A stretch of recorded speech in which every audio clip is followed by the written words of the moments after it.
নমস্কার বন্ধুরা, আপনাদের সবাইকে অ্যাস্ট্রোসিসে স্বাগত জানাই। আজকের ভিডিওটি বৃশ্চিক রাশির জন্য খুবই বিশেষ এবং গুরুত্বপূর্ণ হতে চলেছে। আজ আমি প্রথমেই আপনাদের জানাবো যে শনির প্রভাব কবে শেষ হবে। বর্তমানে বৃশ্চিক রাশির জাতকদের জীবনে শনির ঢাইয়া চলছে এবং শনি এখন বক্রী অবস্থায় আছে, মানে বর্তমানে শনি বক্রী অবস্থায়। শনির প্রভাব কবে এবং কিভাবে শেষ হবে, শনি দেবতা আপনাদের কী ফল দিতে চলেছেন আগামী কিছু মাসে, সে সম্পর্কে আমরা বিস্তারিত জানবো আজ। তবে আপনাদের সম্পূর্ণ মনোযোগ থাকতে হবে, তাহলেই সব কিছু ভালোভাবে বুঝতে পারবেন, সম্পূর্ণ বিস্তারিত জানবেন এবং ভালোও লাগবে আশা করছি। চলুন তবে জেনে নেওয়া যাক। এই অনুষ্ঠান জন্মরাশি বা চন্দ্ররাশির ওপর ভিত্তি করে বানানো হয়েছে। যদি আপনারা নিজের জন্মকুণ্ডলী বিশ্লেষণ করাতে চান বা দেখাতে চান, তো অবশ্যই আমার টেলিগ্রাম চ্যানেলে জয়েন করে নেবেন, লিঙ্কটা ডেসক্রিপশানে দেওয়া আছে। এবং যে সকল বন্ধুরা রেমেডি বা প্রতিকার ইউজ করতে চান, তাদের জন্য আরেকটি লিঙ্ক ভিডিও ডেসক্রিপশানে দেওয়া থাকবে, অবশ্যই একবার চেক করে নেবেন। নেয়া না নেয়া সম্পূর্ণটাই আপনার ওপর, কিন্তু আমি কী ধরনের জিনিস আপনাদের ব্যবহার করতে বলছি একবার অবশ্যই দেখে নেবেন। বৃশ্চিক রাশি আপনার রাশি, রাশিচক্রের অষ্টম রাশি। আপনার রাশি চতুর্থ ঘরে শনি অবস্থান করছে, চতুর্থ ঘরে, এবং সেখানেই সেই ঘরেই শনি বক্রী অবস্থায় রয়েছে, অর্থাৎ রেট্রোগ্রেড। এখন প্রথমে একটু শনিকে বুঝুন। যখন আপনি শনিকে বুঝতে পারবেন, তখন আপনি নিজেকেও বুঝতে পারবেন এবং আপনার কুণ্ডলীকেও বুঝতে পারবেন, সব কিছু পরিষ্কার হয়ে যাবে। প্রথমে শনিকে বুঝুন। শনিকে ন্যায় বিচারক ও কর্মফলদাতা হিসাবে ধরা হয়, এটা সবাই জানে। এছাড়া শনির প্রকৃতি কী?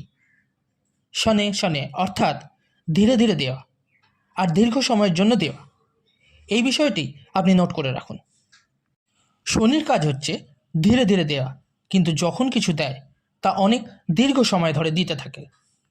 এখন সেটা সুখ হোক বা দুঃখ, সম্পদ হোক বা খরচা, বা কোনো অসুখ হোক, যখন শনি দেবতা তা দেবেন তখন অনেক দীর্ঘ সময় ধরে দিতে থাকবেন। সম্পদ দিলে তা অনেক দীর্ঘ সময় ধরে দিতে থাকবেন। মানুষ ক্লান্ত হয়ে যাবে যে আমি এত সম্পদ অর্জন করতে করতে ক্লান্ত এখন।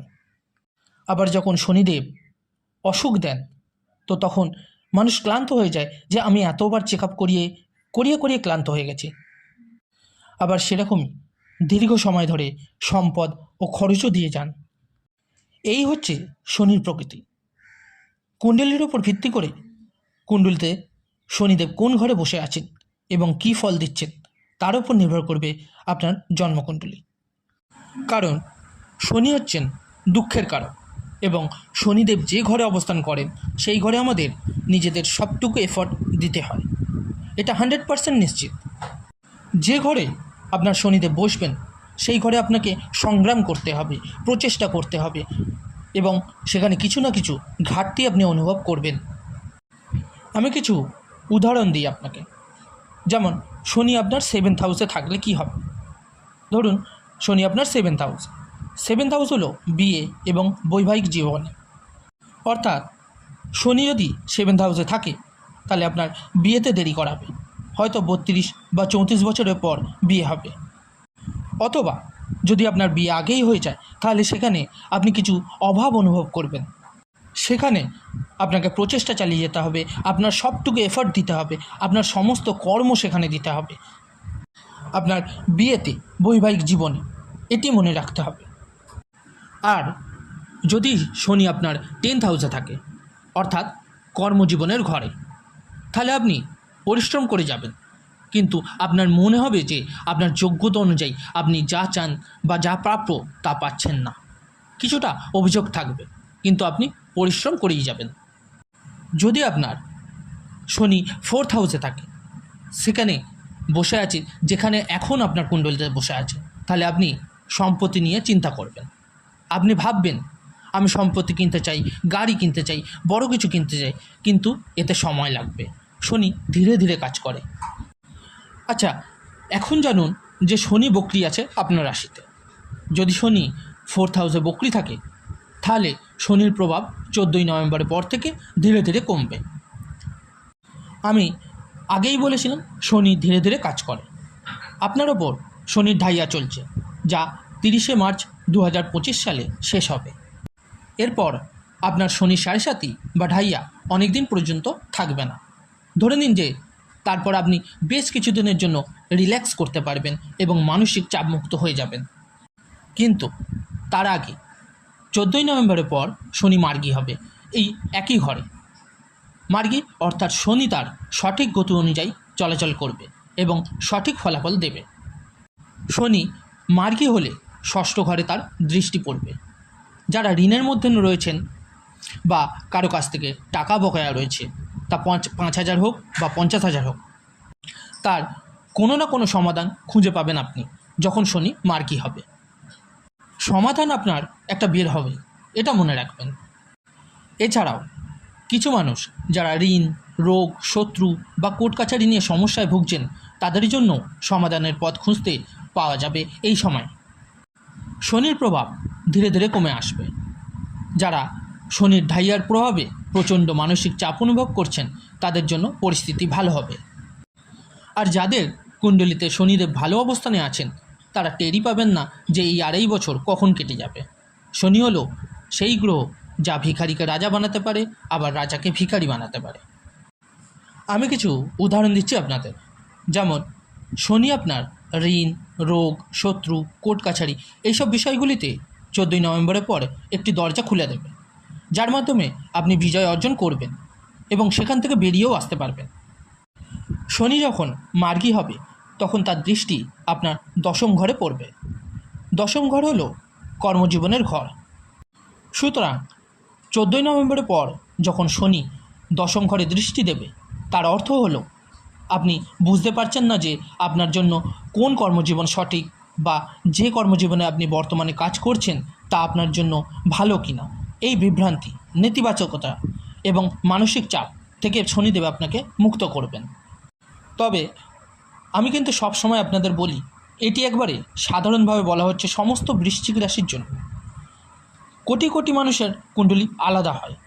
আপনার কর্মের ভিত্তিতে আপনার কুণ্ডলী তৈরি করা হয় এবং শনি, সূর্য, মঙ্গল, শুক্র, বৃহস্পতি কেমনভাবে আপনার কুণ্ডলিতে বসে আছে তা আপনার জীবনকে প্রভাবিত করবে।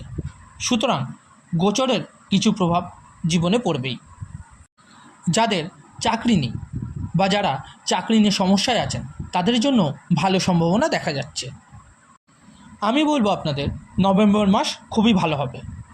নভেম্বর, ডিসেম্বর, জানুয়ারি এবং ফেব্রুয়ারি এই 4 মাস চাকরি পাওয়ার, পরিবর্তন আনার এবং ট্রান্সফার হওয়ার সম্ভাবনা রয়েছে। আমি এখানে অনেক পজিটিভিটি দেখতে পাচ্ছি। এখন শনি দৃষ্টি আপনার 1ম ঘরে আছে। এখন শনি বক্রী হয়ে যা ফল দিচ্ছে তা কি জানেন? বক্রী শনি মানে আপনি 2 কদম এগোনোর চেষ্টা করবেন তো 4 কদম পিছনে আসবেন। আপনার চন্দ্র বৃশ্চিক রাশিতে আছে এবং শনির 10ম দৃষ্টি দিয়ে চন্দ্রকে দেখছে। এর অর্থ হলো আপনি যতই এগোনোর চেষ্টা করছেন ততই ব্যর্থ হচ্ছেন। আপনার যে কোনো কাজই সফল হচ্ছে না এবং যাদের কুণ্ডলিতে শনি খারাপ অবস্থানে রয়েছে, তাদের জন্য তো ব্যর্থতার সম্ভাবনা আরও বেশি। আপনার যত পরিকল্পনা এবং উদ্দেশ্যই থাকুক না কেন, সেগুলি ব্যর্থ হচ্ছে, কারণ শনির দৃষ্টি চন্দ্রের ওপর পড়েছে। শনি হলো সেই গ্রহ যা যখন চন্দ্র বা সূর্যের ওপর দৃষ্টি দেয়, তখন মানসিক শক্তি দুর্বল করে দেয়। চন্দ্রকে দৃষ্টি দিলে মানে মানসিক চাপ, দুশ্চিন্তা এবং বিষণ্ণতা সৃষ্টি করে। যখন কোনো প্রাপগ্রহ চন্দ্রকে দৃষ্টি দেয়, তখন মানসিক চাপ সৃষ্টি হয়। তবে 14ই নভেম্বরের পরে যখন শনি মার্গী হবে, তখন এই চাপ কিছুটা কমে আসবে। তবে একেবারেই চলে যাবে না, কিন্তু 50-60% কমে যাবে। আপনাদের মধ্যে যে অযথা ভয়, নেতিবাচকতা কাজ করছে তা অনেকটা কমে যাবে। আর যখন শনির ঢাইয়া শেষ হয়ে যাবে, তখন আপনি পুরোপুরি মানসিক চাপমুক্ত হবেন, কারণ তখন চন্দ্র থেকে শনির দৃষ্টি সরে যাবে। যেহেতু চন্দ্র মানেই মন, আর মনই সব কিছু নিয়ন্ত্রণ করে, সুতরাং মনকে নিয়ন্ত্রণ করতে শিখুন। ঋণ, রোগ, শত্রু, কোর্ট কাছারি নিয়ে আমি আগেই বলেছি আপনারা বিজয় পাবেন। যারা এখনও আপনার উপর আধিপত্য বিস্তার করছে তারা নিজেরাই দুর্বল হয়ে পড়বে। এবার বলি কি প্রতিকার বা রিমেডি ইউজ করবেন। যারা স্টোন ধারণ করতে চাইছেন তারা অবশ্যই ভিডিও ডেসক্রিপশানে যে লিঙ্ক দেওয়া আছে ক্লিক করে একবার চেক করে নেবেন। শনির বীজ মন্ত্র জপ করুন। ওম প্রাম প্রিম প্রম স শনিশ্চরাহে নমঃ 108 বার, যতদিন আপনার উপর ঢাইয়া চলছে। হনুমান চল্লিশার পাঠ করুন প্রতিদিন এবং চন্দ্রের বীজ মন্ত্র জপ করবেন সূর্যাস্তের পর। ওম শ্রাম শ্রীম শ্রম স চন্দ্রায় নমঃ 108 বার। আর তামার পাত্রে জল দিয়ে সূর্যোদয়ে সূর্যকে অর্ঘ্য দিন। তো বন্ধুরা, কেমন লাগলো ভিডিওটা জানাতে অবশ্যই ভুলবেন না। লাইক, কমেন্ট ও শেয়ার করতে ভুলবেন না। আর যে সকল বন্ধুরা নতুন শুনছেন তারা অবশ্যই চ্যানেলটিকে সাবস্ক্রাইব করে নেবেন। ধন্যবাদ।